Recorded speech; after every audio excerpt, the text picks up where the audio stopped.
শ্রাবন্তী চট্টোপাধ্যায় ও বিতর্ক যেন সমার্থক শব্দ। শিরোনামে থাকেন টলিউড নায়িকা, বেশিরভাগ ক্ষেত্রে প্রেম ও বিয়ে নিয়ে চর্চায় থাকেন অভিনেত্রী। সোশ্যাল মিডিয়ায় যে কোনো ছবি ভিডিও শেয়ার করা মাত্র ধেয়ে আসে কটাক্ষ। কি ঘটছে তার জীবনে সেদিকে নজর থাকে নেটিজেনদের একাংশের। তবে এবার মাচাসা করতে গিয়ে হেনস্থার শিকার হলেন নায়িকা। রেগে লাল হয়ে সেই মুহূর্তে প্রতিবাদও করেন তিনি। কিছু তোয়াক্কা না করে এলোপাথারি চর ঘুষি মারেন অভিযুক্ত যুবককে। নেট মাধ্যমে ঝড়ের গতিতে ছড়িয়ে পড়েছে সেই ভিডিও। ঠিক কী ঘটেছিল জানা যাচ্ছে, ঘটনাটি প্রায় 2 মাস আগের। গত শীতে এক মাছ চাষ করতে আসামে গিয়েছিলেন নায়িকা। সেখানে হাজির হতেই উত্তেজিত উৎসাহিত জনতাকে ঘিরে ধরে। এমনকি অভিনেত্রীর অভিযোগ, তাকে শারীরিকভাবে হেনস্থা করার চেষ্টা করেন এক ব্যক্তি।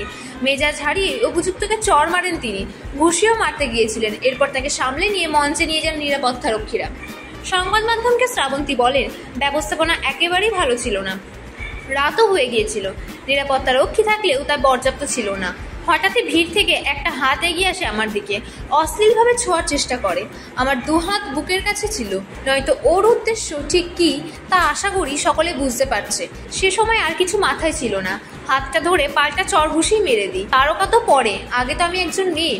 টলি নায়িকা আরও বলেন, আমাকে 5টা মানুষ চেনে। আমার সঙ্গে যদি এমনটা ঘটতে পারে তবে সাধারণ মেয়েদের কত না অসুবিধার মধ্যে যেতে হয়। ওই কারণেই প্রতিবাদটা দরকার। অসভ্যতা করতে এলে পাল্টা মারো, যেমনটা আমি করেছি।